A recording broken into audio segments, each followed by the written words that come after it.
He had expected a grave. He had not expected ledgers.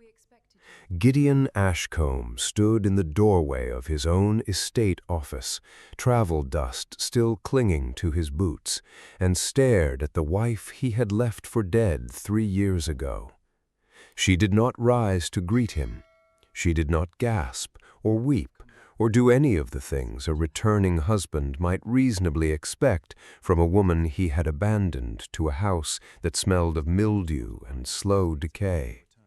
She simply set down her pen, folded her ink-stained hands over the ledger in front of her, and looked at him the way a magistrate looks at a man who has arrived very late to his own hearing. "You're late," Isolde said. It was not a greeting, it was a fact, delivered with the same flat precision she might have used to note that a shipment of barley had missed its delivery date by a fortnight. Gideon felt the words land somewhere beneath his ribs, sharper than he expected, sharper certainly than anything a hostile ambassador had managed to land on him in 3 years of continental negotiation. "I was told you were unwell," he said, because it was the only true thing he could think to say.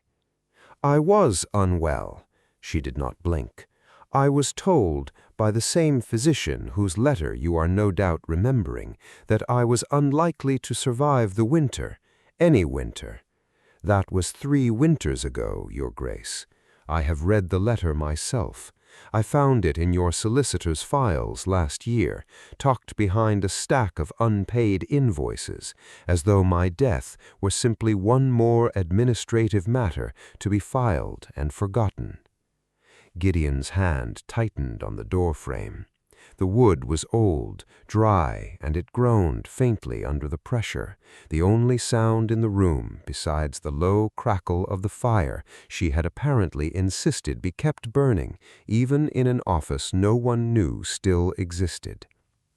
"You're alive," he said, and even as the words left him, he understood how foolish they sounded, how obvious, how entirely inadequate to the moment. "You sound disappointed," Isolde replied, and there was no venom in it, only the dry, exhausted humor of a woman who had spent 3 years arguing with absent men and grown tired of pretending the arguments cost her anything. "I sound," said Gideon slowly, crossing the room now, his boots sinking into a carpet that had not been there 3 years ago, a carpet that suggested warmth, suggested care, suggested a house that had been loved back into function by someone who had every reason to let it rot around her. "The tenants, the rents. I assumed, given how long I've been away, that the estate would be current," Isolde finished for him. "The harvest this year was strong. I renegotiated the lease on the lower pastures with Farmer Coyle back in the spring after his father passed, and he inherited debts he had no way of clearing on the old terms. You'll find the numbers considerably healthier than they were when you left, Your Grace, though I imagine that is not the homecoming you had prepared yourself for." Gideon stared at her. 3 years ago she had been little more than a shape wrapped in gray wool, coughing into a handkerchief in a cold stone chapel, married to him because his father's will demanded an heir be produced before his 30th birthday, or the whole of Ravensmere would pass to a cousin neither of them had ever met. He remembered depositing her at this house like a man deposits an inconvenient parcel at a shipping office, with instructions and an allowance, and nothing resembling warmth, because warmth felt at the time like an indulgence he could not afford to extend to a marriage that existed only on paper. He had not expected to feel anything at all looking at her again. He did not yet have a name for what he was feeling now. 3 years earlier, the wedding lasted 11 minutes, and Gideon had counted every one of them, because counting was easier than feeling anything about a ceremony that felt less like a marriage and more like the signing of a treaty between 2 exhausted nations. Isolde Farrow had stood beside him in the small estate chapel, coughing quietly into a handkerchief between vows, her father 2 years dead, her family's modest fortune entirely spent on physicians who could offer nothing but sympathy and increasingly hopeless prescriptions of northern air and rest. It had taken 2 full days to orchestrate the move, Isolde leaning heavily on the scullery-maid Mary's shoulder the entire way, forcing herself down corridor after corridor. She barely had the strength to walk, until she found what she was looking for, a small room on the ground floor, south-facing, with a modest hearth and heavy oak paneling that trapped heat instead of losing it to draughts. This one, she had declared, gripping the door frame to steady herself, breathless but entirely resolute. And when Mrs. Pruitt protested that a housekeeper's parlor was no fit place for a duchess, Isolde had simply told her that she did not need a duchess's room. She needed a room that did not actively try to murder her, and would Mrs. Pruitt please move her things before nightfall. That was the turning point, though Isolde did not fully understand its significance until much later. She stopped acting like a dying woman and began, slowly, acting like a living one who happened to be sick. She reviewed the household ledgers her husband's solicitor sent quarterly, along with the allowance, and found the estate bleeding money in 100 small, careless ways. Candles burning in rooms no one ever entered, silver polished weekly for guests who never arrived, a land agent charging for repairs on tenant cottages that, upon closer inspection, had never actually been made. She fixed what she could with her limited strength and waited, with the particular patience of a woman who has already stared down the worst thing she expected life to hand her, for her body to catch up to what her mind had already decided to accomplish. By the 2nd year, she was walking the estate boundaries herself, leaning on a cane at first, and then, on her better days, without one.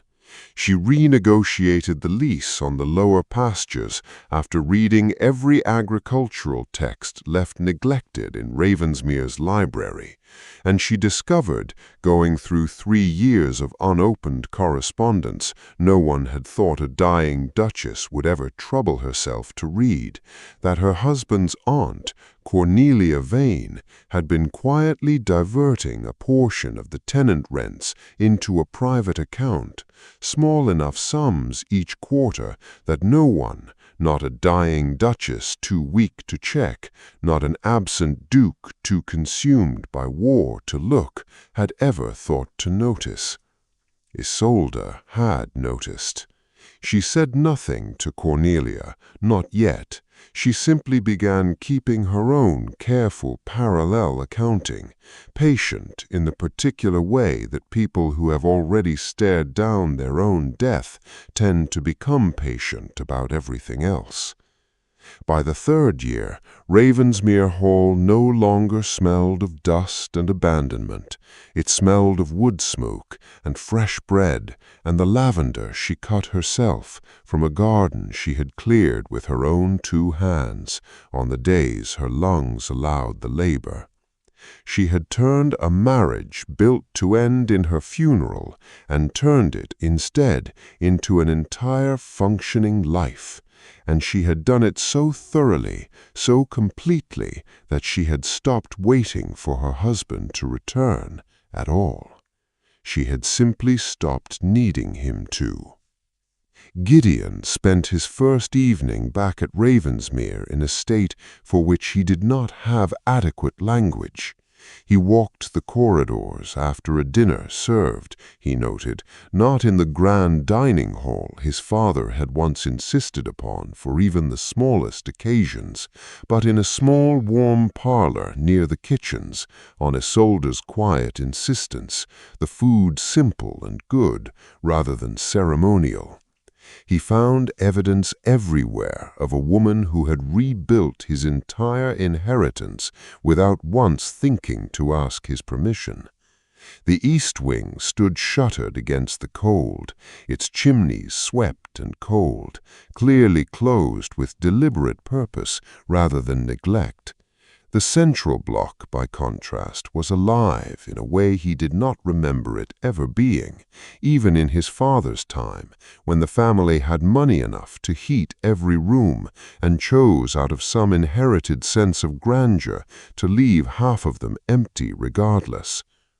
He found her, eventually, in the library, a blanket draped over her knees despite the fire already burning, reading by lamplight, her left hand curled loosely in her lap in a way she was only beginning to understand was deliberate, a habit developed, she suspected, to hide the tremor that still came and went with whatever illness continued to live in her chest.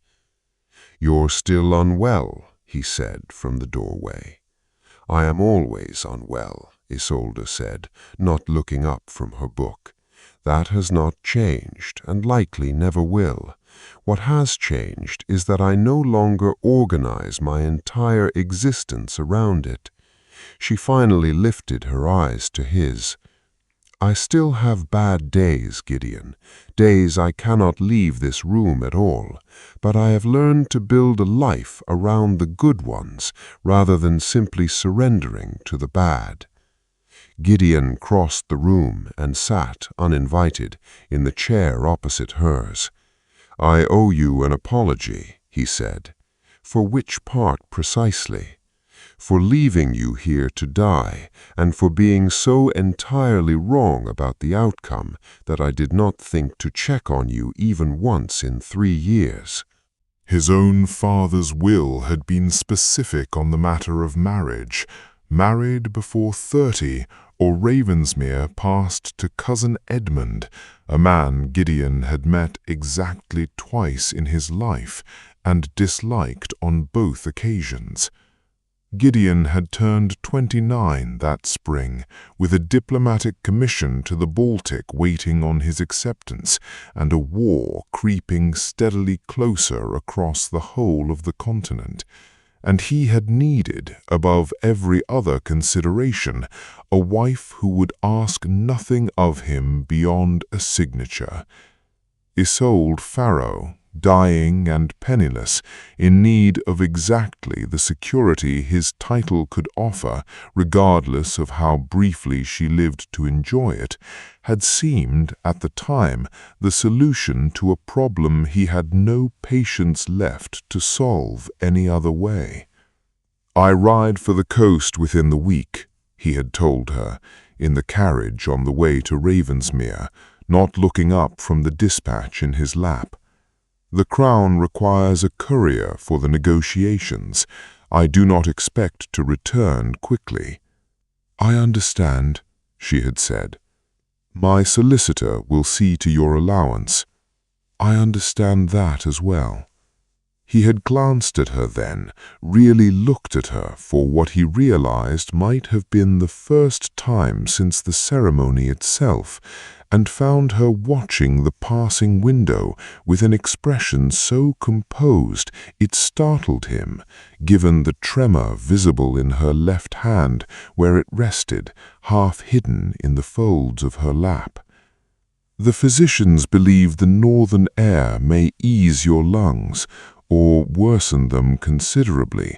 I confess I did not read the report closely enough to say which outcome is more likely." "How reassuring," she had replied, without inflection, and he had not been able to tell, watching her in the fading light, whether she was mocking him or simply too exhausted to summon anything sharper. He had not asked. He had ridden for the coast 4 days later, leaving her at Ravensmere Hall, with a housekeeper, a modest allowance, and an expectation, quietly shared by everyone, including himself, that within the year he would receive a black-bordered letter informing him he had become once again a widower in fact, rather than in merely a husband in name. The letter never came. He simply stopped expecting it, buried as he was in the grinding, relentless machinery of wartime diplomacy. 3 years bleeding together across the Baltic, and then Vienna, and then a brutal winter in St. Petersburg, negotiating grain shipments, while men he had dined with the week before turned up dead in frozen ditches with no explanation anyone thought worth offering him. He thought of Ravensmere rarely, and of his wife almost never at all, and when he did think of her, briefly in the exhausted hours between negotiations, he told himself that this was simply the shape duty took. You performed the necessary act, and you did not examine too closely the wreckage it left behind, because examining it served no one, least of all a man who could not afford, in the middle of a continent tearing itself apart, to feel the full weight of what he had done.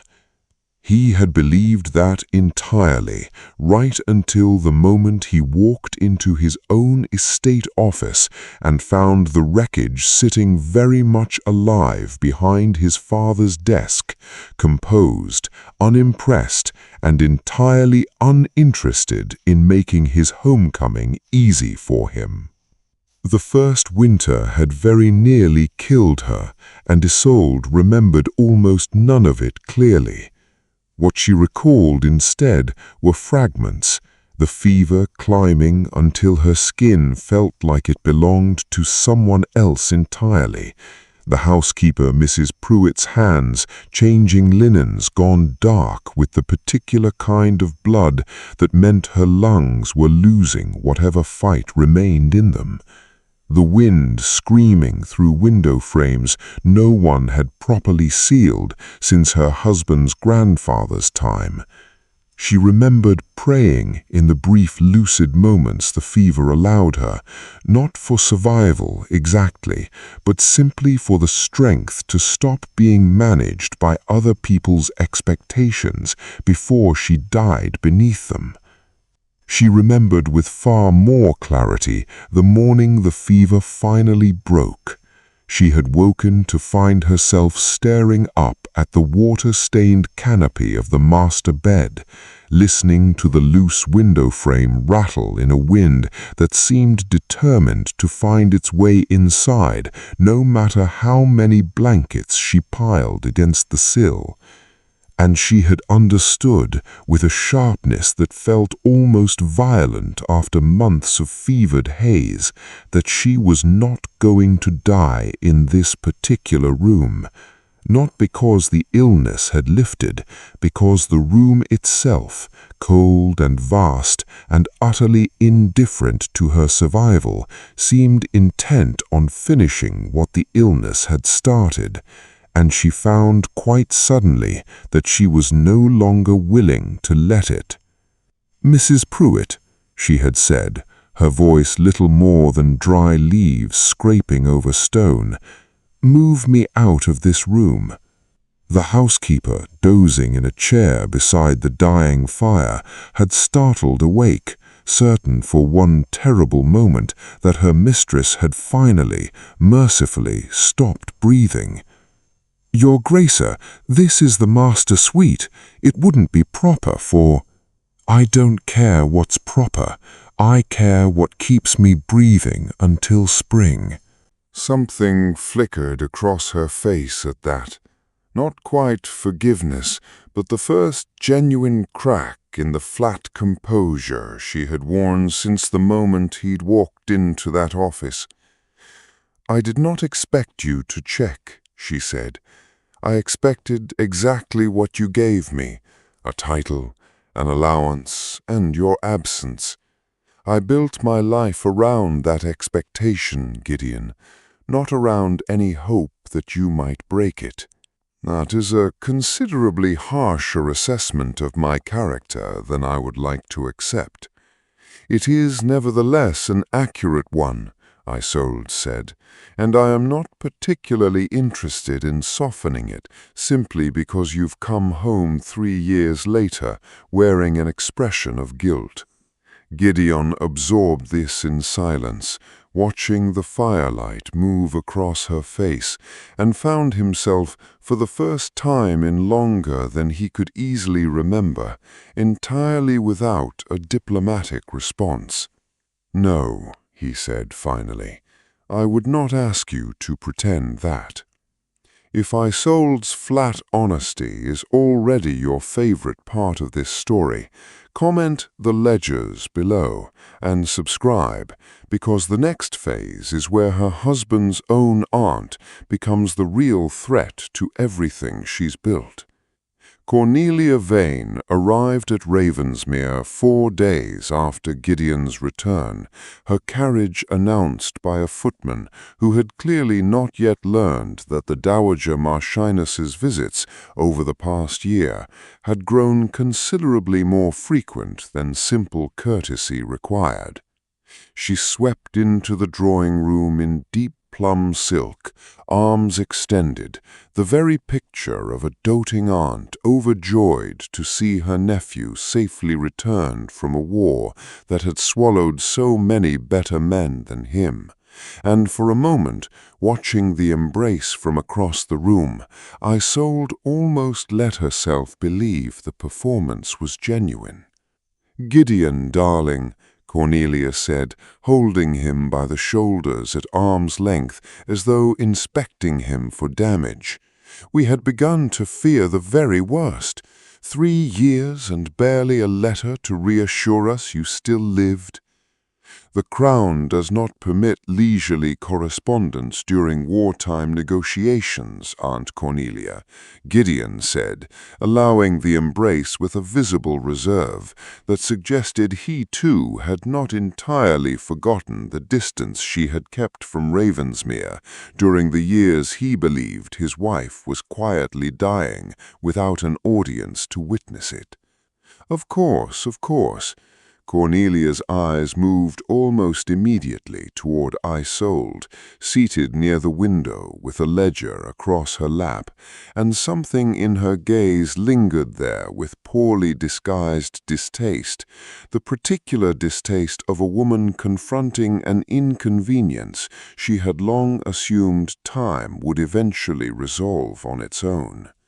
"You must be utterly exhausted, my dear, managing the estate's paperwork in your condition," Cornelia continued, settling herself into the best chair in the room with the easy confidence of a woman who long considered Ravensmere as much her own domain as anyone else's.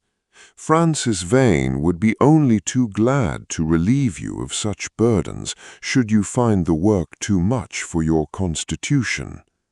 Francis Vane, seated quietly beside her mother, flushed with visible discomfort at being invoked so directly, and Isolde noted, filing it away for later, that the girl seemed considerably less pleased by the suggestion than her mother clearly expected her to be. "I manage the estate's paperwork because I am the Duchess of Ravensmere, and it is my responsibility to do so. I assure you, Lady Esther, I have found the work considerably less taxing than 3 years of illness once convinced me it might prove to be." "How resourceful," Cornelia said, though something behind the smile had sharpened now, the way a blade sharpens against a whetstone, slowly and with purpose. "I confess I hadn't quite realized you'd taken such an active interest in the household accounts." "I have taken an interest," Isolde said, "in a great many things this past year, Lady Esther.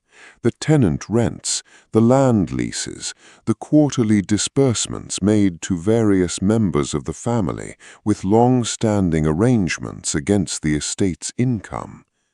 The room went very quiet, the kind of quiet that follows a dropped glass before anyone has quite registered the sound of it breaking. Cornelia's composure held, but her eyes had gone flat and calculating in a way that told Isolde everything she needed to confirm what the ledgers had already told her months earlier. "I don't believe I follow your meaning," Cornelia said carefully. "I am not the same woman you married 3 years ago," Gideon said.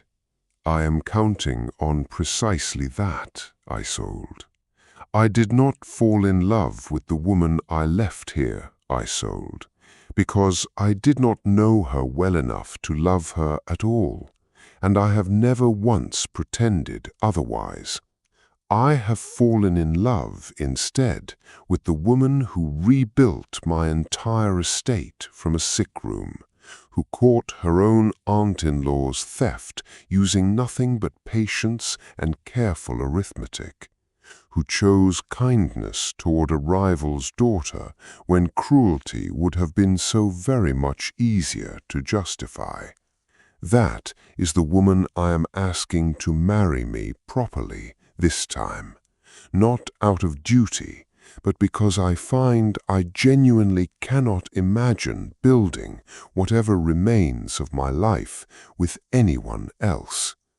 Isolde looked at him for a long, considering moment, the same measuring gaze she had fixed on him from behind that desk on the very day he returned. And then, slowly, something in her posture finally, fully softened. "Yes," she said, "though I should warn you, Gideon, I intend to go on managing my own ledgers, regardless of how many vows we exchange." "I would expect nothing less," Gideon said, and the laugh that followed, real and warm and entirely unguarded, filled the small parlor in a way no grand ballroom in his family's long and formal history had ever quite managed to accomplish. They exchanged their second set of vows the following spring in the very same small estate chapel where the first 11-minute ceremony had taken place 3 years earlier, this time with flowers filling every corner of the room, with music drifting up through the rafters, with the whole of Ravensmere's staff and tenants gathered to witness a marriage that, against every reasonable expectation, had become an actual love story rather than the transaction it had begun as. Frances Vane stood among the guests that day, no longer shadowed by her mother's schemes, having accepted a position managing the estate's correspondence under Isolde's own patient mentorship, a small act of grace that Isolde never once came to regret extending. The east wing of Ravensmere Hall was eventually reopened, though only partially, and only once the central block's warmth had been thoroughly and permanently established as the estate's true heart, rather than merely its formal face. Isolde kept her small ground-floor quarters exactly as they had always been, refusing every suggestion that a duchess ought to occupy grander quarters more befitting her title, and Gideon, understanding by then precisely why the room mattered so much to her, never once pressed the point beyond a single gentle inquiry in their first year together. He learned over the years that followed to read his wife's bad days the way she had once learned to read a storm rolling in off the northern coast, watching for the particular set of her shoulders, the way her left hand curled just slightly tighter than usual against her side. And he built his own presence around those days without ever once making her feel diminished by needing the accommodation.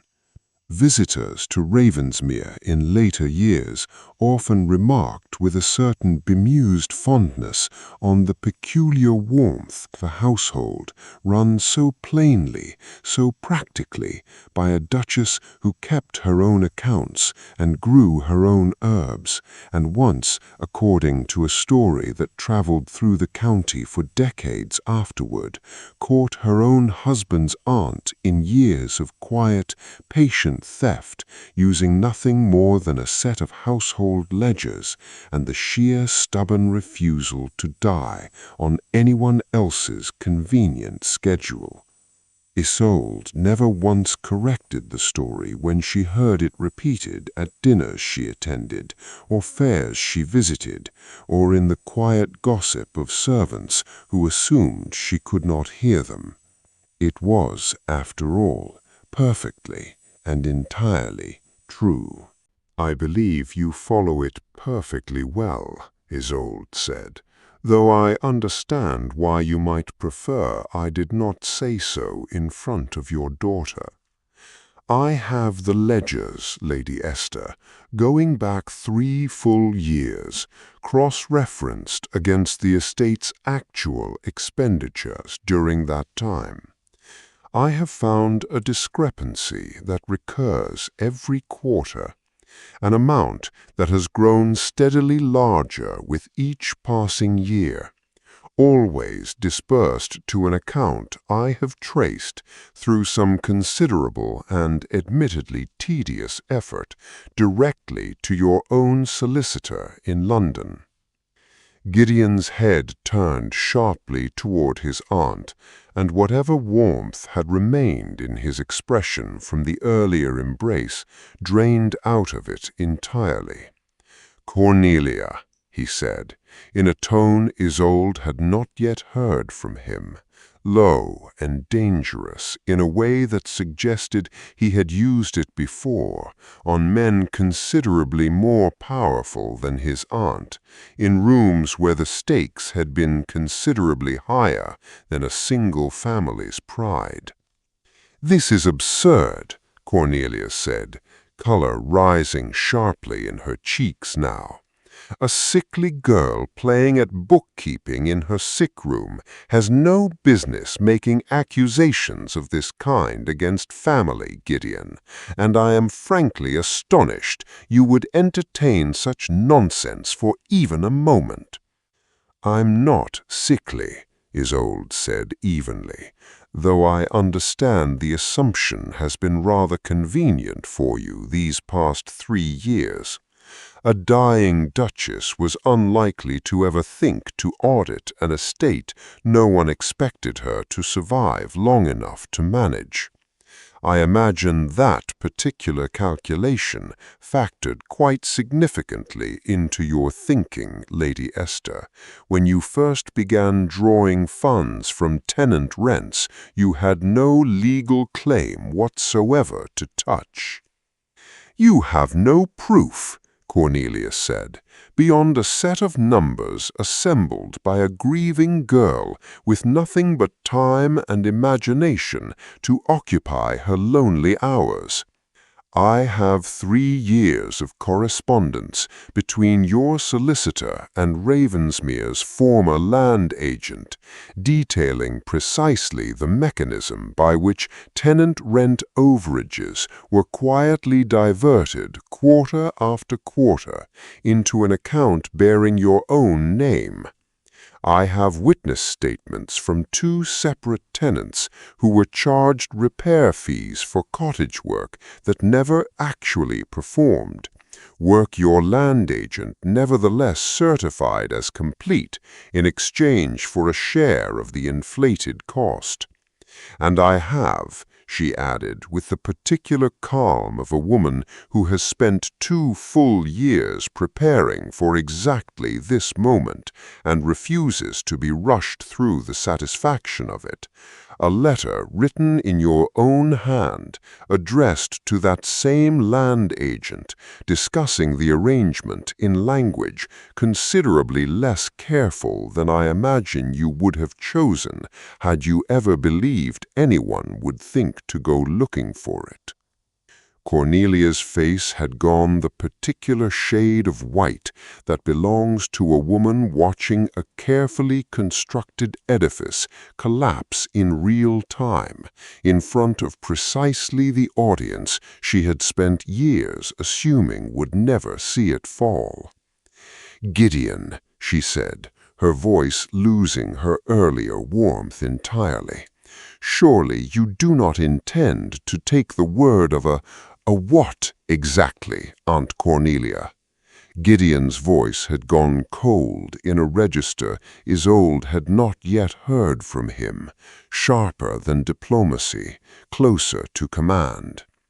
"A woman I left for dead, who spent 3 years quietly rebuilding an estate I had abandoned entirely, while you spent those same 3 years stealing from tenants who could least afford the loss. I would very much like to hear you finish that sentence if you feel there is truly a way to finish it that does not condemn you." Cornelia said nothing. The silence stretched long enough that even Francis, seated rigid beside her mother, seemed to understand it as its own kind of confession. "I did what was necessary," Cornelia said at last, her composure cracking now into something rawer and more defensive than Isolde had expected from a woman who had, until this moment, carried herself with such careful, immaculate control. "Francis's fortune was never properly secured, Gideon, and you know it as well as I do. Her father left her nothing but debts and an empty title. I diverted funds I believed, quite reasonably given the circumstances, would eventually belong to my daughter regardless. Once Isolde's illness ran the course everyone assured us it inevitably would. I did not steal from anyone, Gideon. I simply anticipated an inheritance that the whole of this family, including you, believed was already a settled matter. You anticipated my wife's death and began quietly stealing from her estate before she was even properly in the ground. She was never expected to survive it," Cornelia snapped, the last of her composure finally giving way entirely. "I am well aware what none of you believed," Isolde said quietly, cutting through the rising argument with the same flat calm she had used since the moment Cornelia first stepped through the door. "I have lived inside that particular expectation for 3 years now, Lady Esther.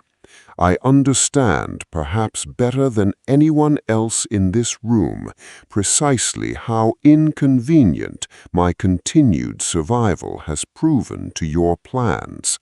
I find, on reflection, that I am not especially sorry for the inconvenience." Francis, who had sat through the entire exchange in mounting visible distress, finally found her voice, small and shaking. "Mother, is this true? Have you truly been taking money meant for tenants who couldn't afford their own repairs?" I am not the same woman you married 3 years ago. I am counting on precisely that, Gideon said. I did not fall in love with the woman I left here, Isolde, because I did not know her well enough to love her at all, and I have never once pretended otherwise. I have fallen in love instead with the woman who rebuilt my entire estate from a sick room, who caught her own aunt-in-law's theft using nothing but patience and careful arithmetic, who chose kindness toward a rival's daughter when cruelty would have been so very much easier to justify. That is the woman I am asking to marry me properly this time, not out of duty, but because I find I genuinely cannot imagine building whatever remains of my life with anyone else. Isolde looked at him for a long, considering moment, the same measuring gaze she had fixed on him from behind that desk on the very day he returned, and then, slowly, something in her posture finally, fully softened. "Yes," she said, "though I should warn you, Gideon, I intend to go on managing my own ledgers regardless of how many vows we exchange." "I would expect nothing less," Gideon said, and the laugh that followed, real and warm and entirely unguarded, filled the small parlor in a way no grand ballroom in his family's long and formal history had ever quite managed to accomplish. They exchanged their second set of vows the following spring in the very same small estate chapel where the first 11-minute ceremony had taken place 3 years earlier, this time with flowers filling every corner of the room, with music drifting up through the rafters, with the whole of Ravensmere's staff and tenants gathered to witness a marriage that had, against every reasonable expectation, become an actual love story rather than a transaction it had begun as. Frances Vane stood among the guests that day, no longer shadowed by her mother's schemes, having accepted a position managing the estate's correspondence under Isolde's own patient mentorship, a small act of grace that Isolde never once came to regret extending. The east wing of Ravensmere Hall was eventually reopened, though only partially, and only once the central block's warmth had been thoroughly and permanently established as the estate's true heart rather than merely its formal face. Isolde kept her small ground-floor room exactly as it had always been, refusing every suggestion that a duchess ought to occupy grander quarters more befitting her title, and Gideon, understanding by then precisely why the room mattered so much to her, never once pressed the point beyond a single gentle inquiry in their first year together. He learned over the years that followed to read his wife's bad days the way she had once learned to read a storm rolling in off the northern coast, watching for the particular set of her shoulders, the way her left hand curled just slightly tighter than usual against her side, and he built his own presence around those days without ever once making her feel diminished by needing the accommodation. Visitors to Ravensmere in later years often remarked with a certain bemused fondness on the peculiar warmth of a household run so plainly, so practically by a duchess who kept her own accounts and grew her own herbs, and once, according to a story that traveled through the county for decades afterward, caught her own husband's aunt in years of quiet, patient theft, using nothing more than a set of household ledgers and the sheer stubborn refusal to die on anyone else's convenient schedule. Isolde never once corrected the story when she heard it repeated at dinners she attended, or fairs she visited, or in the quiet gossip of servants who assumed she could not hear them. It was, after all, perfectly and entirely true.